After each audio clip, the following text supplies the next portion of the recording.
So Sunita Williams coming soon.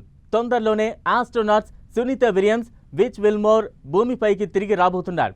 కొన్ని రోజులుగా తీవ్రమైన చర్చకు దారితీసిన వీరి నిరీక్షణకు బ్రేక్ పడింది.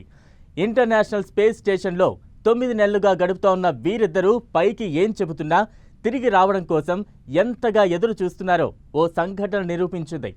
ఫాల్కన్ 9 డాకింగ్ సక్సెస్ పై క్రూ 10 మెంబర్స్ లోపలికి రాగానే సునీత విలియమ్స్ చేసిన డాన్సే ఇందుకు నిదర్శనం. ఎలాగైతేనే ఈ ఇద్దరు తిరిగి రాబోతున్నారు.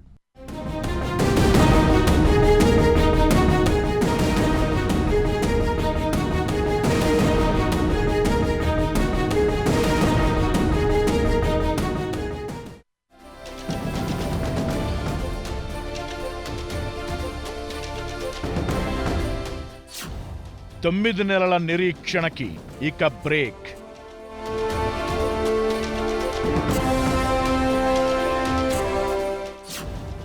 సంబరంతో డాన్సులు చేసిన Sunitha Williams,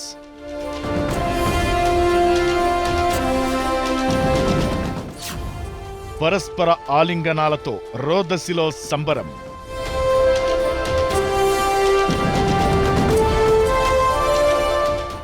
astronauts Sunita Williams, Butch Wilmore తొందరలోనే భూమికి రాబోతున్నారు. మార్చి 20 నాటికల్లా భూమిపై తిరిగి అడుగు పెట్టేందుకు కౌంట్ డౌన్ ప్రారంభమైంది. వారిని తిరిగి తీసుకొచ్చేందుకు నాసా, స్పేస్ ఎక్స్ లు ప్రయోగించిన క్రూ 10 మిషన్ INS తో విజయవంతంగా అనుసంధానమైంది. మార్చి 16 ఉదయం 9 గంటల 37 నిమిషాలకు ఈ ప్రక్రియ జరిగినట్లు నాసా ప్రకటించింది. Less than 3 meters away. Initial contact of Dragon to the International Space Station. And there you heard Dragon has successfully docked to the International Space Station. We have contact and soft capture confirmed. Crew Dragon వ్యోమనౌక మార్చి 15 తెల్లవారుజామున 4 గంటల 33 నిమిషాలకు అమెరికాలోని Kennedy అంతరిక్ష కేంద్రం నుంచి ప్రయాణం మొదలుపెట్టింది. ఖచ్చితంగా 19 గంటల్లోనే రోదసిలోని ఇంటర్నేషనల్ స్పేస్ స్టేషన్ కి చేరడమే కాకుండా డాకింగ్ కూడా పూర్తి కావడంతో అంతా ఊపిరి పీల్చుకున్నారు. ఈ డాకింగ్ కి ముందు కౌంట్ డౌన్ ప్రక్రియ అత్యంత ఉత్కంఠ కలిగించింది. ఎందుకంటే అది గనుక జరగకపోతే మిషన్ ఫెయిల్ అయ్యేది. అయితే ఫాల్కన్ 9 స్పేస్ స్టేషన్ తో విజయవంతంగా అనుసంధానం కాగానే సైంటిస్టులు రిలాక్స్ అయిపోయారు. Less than 3 meters away. Initial contact of Dragon to the International Space Station. And there you heard Dragon has successfully docked to the International Space Station. We have contact and soft capture confirmed. ఇక Falcon 9 rocket docking పూర్తయిన తరువాత space స్టేషన్లోకి crew మెంబర్లు వెళ్లగానే వారి కోసం ఎదురు చూస్తున్న Sunitha Wilmore వారికి వెల్కమ్ చెప్పేశారు. ఆ విజువల్స్ ఇంటర్నెట్లో వైరల్ అవుతున్నాయి.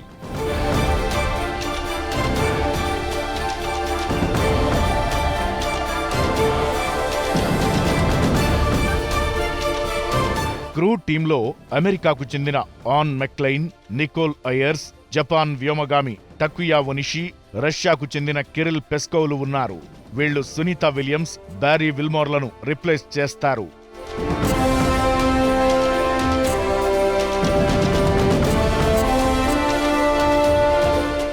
గతేడాది జూన్లో సునీత విలియమ్స్, బ్యారీ బచ్ విల్మోర్ను ISS కు పంపించింది నాసా. నిజానికది 10 రోజుల ఆపరేషన్ మాత్రమే. ISS లో అక్కడ తలెత్తిన కొన్ని సాంకేతికపరమైన ఇబ్బందులను సరిచేయడానికి వారిద్దరిని స్టార్లైనర్ స్పేస్ ఎయిర్ క్రాఫ్ట్ లో అంతరిక్ష కేంద్రానికి పంపింది. తిరిగి రావడం మాత్రం సాధ్యపడలేదు. స్టార్లైనర్ ఎయిర్ క్రాఫ్ట్ ప్రొపల్షన్ సిస్టంలో థ్రస్టర్లు పనిచేయకపోవడం, హీలియం లీక్ కావడంతో సహా అనేక సాంకేతిక సమస్యల కారణంగా వారిద్దరూ అక్కడే చిక్కుకుపోవాల్సి వచ్చింది. తిరిగి 2024 జూన్ 13న కూడా బోయింగ్ స్టార్లైనర్లో సమస్యలు తలెత్తాయి. అప్పటికే అది ISS తో అనుసంధానమైంది. సర్వీస్ మాడ్యూల్లో హీలియం లీక్తో పాటు 28 థ్రస్టర్లలో 5 పూర్తిగా పనిచేయడం మానేశాయి. ఫలితంగా ISS లో చిక్కుకుపోయిన సునీత విలియమ్స్, విల్మోర్ను భూమి మీదకు తీసుకురావడానికి నాసా ఎలాన్ మస్క్ కు చెందిన అంతరిక్ష ప్రైవేట్ పరిశోధక సంస్థ స్పేస్ ఎక్స్ సహాయాన్ని తీసుకుంది. స్పేస్ ఎక్స్ కు చెందిన క్రూ డ్రాగన్ క్యాప్సుల్లో వారిని భూమికి తిరిగి తీసుకొస్తామంటూ అప్పట్లోనే నాసా వెల్లడించింది. అదిగో అప్పట్నుంచి వాయిదాలు పడుతూ ఇప్పుడు అంతరిక్ష ప్రయోగ కేంద్రానికి విజయవంతంగా చేరడంతో సునీత విలియమ్స్ రిటర్న్ జర్నీకి కౌంట్ డౌన్ ప్రారంభమైంది.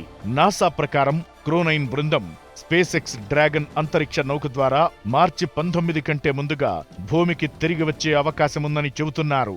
క్రూ10 ఆస్ట్రోనాట్స్ కొన్ని రోజుల పాటు ISS లోనే గడపనున్నారు. అక్కడే మెటీరియల్ ఫ్లమబిలిటీ టెస్టులను నిర్వహిస్తారు.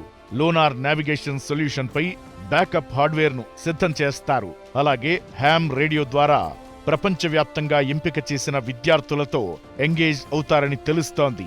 ఇప్పుడు వెళ్లిన వారు కూడా 9 నెలలు అక్కడ ఉంటారని నాసా ప్రకటించడం గమనార్హం. ఇది గతంలో చెప్పిన విధానానికి విరుద్ధం.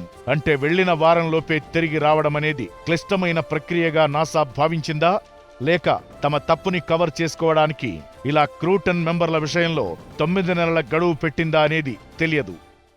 అంటే part A of rescue mission సక్సెస్ఫుల్గా జరిగింది. ఇక ఒక 2-3 డేస్ హ్యాండ్ షేక్ అంటారు, హ్యాండ్ ఆఫ్ అంటారు. అంటే ఏంటంటే మీరు ఒకసారి వీళ్ళు లోపలికి వెళ్ళిన తర్వాత 4 కొత్త ఆస్ట్రోనాట్స్ అక్కడ ఏం జరుగుతుందో, ఎవరెవరు ఏం కంట్రోల్ చేస్తున్నారో, తిరిగి రావాల్సిన 4 ఆస్ట్రోనాట్స్ రెస్పాన్సిబిలిటీస్ని కొత్తగా వెళ్ళిన వాళ్ళకి వాళ్ళకి హ్యాండ్ ఓవర్ చేయాలి. కాబట్టి బహుశా ఒక 2 డేస్ 17th 18th కూడా జరగవచ్చు. 18th సమ్ టైమ్ క్రూ9 డ్రాగన్ క్రూ9 ఆ మిషన్లో, అంటే ఇంతకు ముందు ఏదైతే డ్రాగన్ అక్కడికి వెళ్ళి ఉందో ఆ మిషన్తో భాగంగా వాళ్ళు తిరిగి రావడానికి ప్రయత్నం చేస్తారు. ఇప్పుడున్న అండర్స్టాండింగ్ ప్రకారం వీళ్ళు ఫ్లోరిడాకి దగ్గరలో ఉన్న సీలో మార్చి 19 బుధవారం నాడు US లెక్క ప్రకారం ఆ రోజున ల్యాండ్ అయ్యే అవకాశం ఉంటుంది. ఇక ఈ మధ్యలో సునీతా విలియమ్స్, బుచ్ విల్మోర్ అనుభవించినటువంటి అనుభూతులపై కూడా పెద్ద చర్చే నడిచింది. రాజకీయపరమైన కారణాలతోనే వీరి తిరిగి రాక వాయిదా పడిందంటూ అమెరికా అధ్యక్షుడు ట్రంప్, మస్క్ ఇద్దరూ ఆరోపించగా, కుటుంబాలకు దూరంగా గడిపిన క్షణాలను సునీతా విలియమ్స్ ఇంటర్నెట్ ద్వారా వివిధ సందర్భాల్లో పంచుకున్నారు. అత్యధిక సమయం స్పేస్ వాక్ చేసిన మహిళగా ఆమె సృష్టించిన రికార్డు సంగతి పక్కన పెడితే తన కుటుంబాన్ని చాలా మిస్ అయ్యానంటూ చెప్పారామె. అలానే అసలు నడక ఎలా ఉంటుందో కూడా మర్చిపోయానని చెప్పడం చాలా మందిని కదిలించింది. గురుత్వాకర్షణ శక్తి రోదసిలో తక్కువ కాబట్టి గాల్లో అలా నిలిచి ఉండాల్సి రావడం, నిద్రపోవడం కూడా జస్ట్ కళ్ళు అలా మూసుకోవడం తప్పితే సహజ సిద్ధమైన జీవితానికి దూరమైనట్లు ఆమె మాటల్లో తెలిసొచ్చింది. ఇప్పుడు భూమి మీదకు తిరిగి వచ్చినా కూడా ఈ గ్రావిటీకి సంబంధించిన ఇబ్బందులు ఎదుర్కోవాల్సి ఉంటుంది.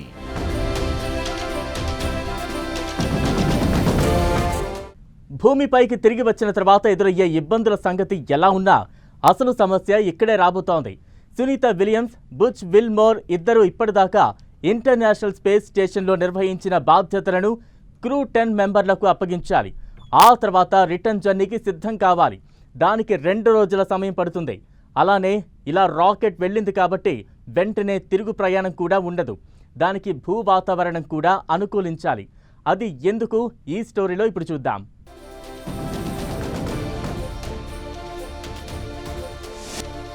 స్పేస్ మిషన్లలో తిరుగులేని ఫాల్కన్ 9 99% విజయాలే.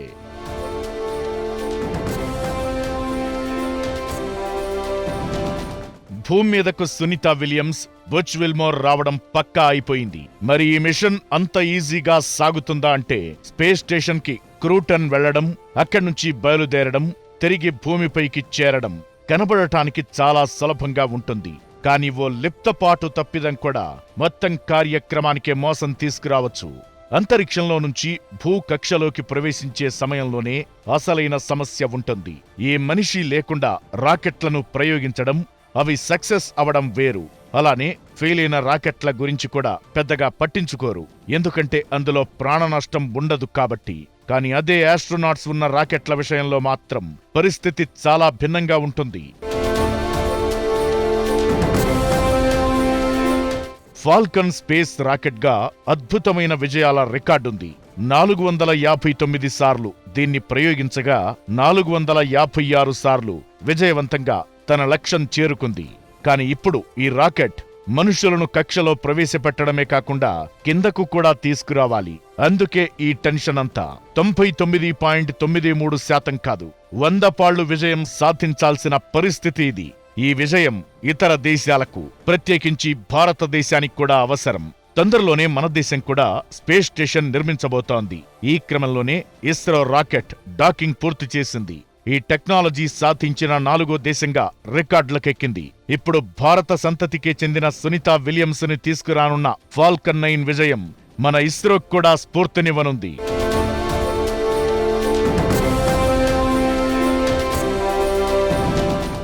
మానవులను రోదసి కక్షలో ప్రవేశపెట్టిన రాకెట్గా ఫాల్కన్ 9కి రికార్డ్ ఉంది. అలానే సునీత విలియమ్స్ 2006 డిసెంబర్ 9న తొలిసారిగా అంతరిక్షంలో గడిపారు. అప్పట్లో 195 రోజులు స్పేస్లో గడిపారు. ఇప్పుడు ఫాల్కన్ 9 బయలుదేరడానికి ముందు అక్కడి బాధ్యతలను కొత్త టీంకి అప్పజెప్పడానికి 2 రోజులు పడుతుంది. అలానే భూమి మీదకు ప్రయాణించడానికి అనువైన పరిస్థితి ఉందా లేదా కూడా గమనిస్తారు. అంతరిక్ష వాతావరణం అనుకూలించకపోతే వాయిదా వేస్తారు. వాతావరణం అనుకూలించకుండా భూకక్షలోకి ప్రవేశించాలని చూస్తే రాకెట్లు దగ్ధమవుతాయని కూడా చెబుతారు. అందుకే వాతావరణం సరిగా లేకపోతే ఎట్టి పరిస్థితుల్లో రిటర్న్ జర్నీ తలపెట్టరు. 19వ తారీఖున బుధవారం సమ్ టైం వాళ్ళు ల్యాండ్ అయ్యే అవకాశం ఉంటుంది. ఎందుకు అలా సమ్ టైం అని అంటున్నారంటే, ఒకటి పైన అన్డాకింగ్ ఈజ్ కండిషనల్ టు భూమి మీద ఉన్నటువంటి వాతావరణం.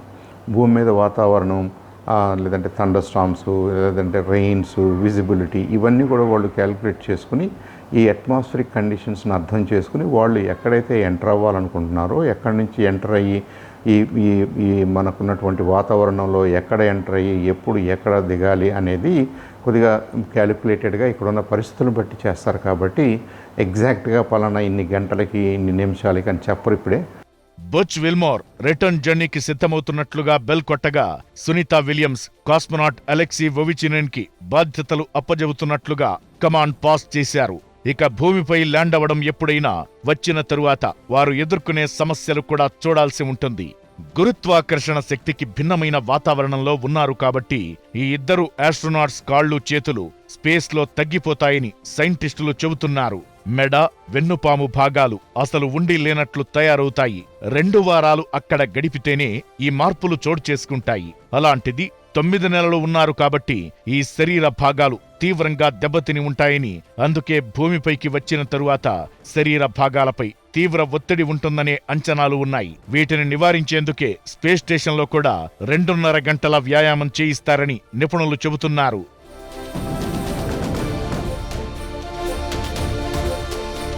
అయితే ఎంత జాగ్రత్తలు తీసుకున్నా కూడా భూ వాతావరణంలోకి వచ్చేసరికి వీరి ఎముకలు పెళుసుబారిపోయి విరిగే అవకాశాలు ఎక్కువ ఉంటాయని హెచ్చరిస్తున్నారు.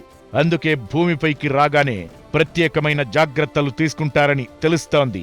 ఇంకా విచిత్రమైన విషయం ఏమిటంటే, స్పేస్ స్టేషన్లో ఉన్న సమయంలో వీరి ఎత్తు కూడా పెరిగి ఉంటారని, వెన్నుపాము సాగినట్లుగా ఉంటుందని, భూమి మీదకొచ్చిన తరువాత డెస్క్లు జారిపోయే ప్రమాదముంటుందని చెబుతున్నారు. ఎనీవే, ఏదెలా ఉన్నా సునీత విలియమ్స్, బుచ్ విల్మోర్ రాకకి అంతా సిద్ధమైంది. కమింగ్ సూన్ అంటూ కౌంట్ డౌన్ ప్రారంభమైంది. ఇది వాల్టీ special focus. Stay tune to 10 TV.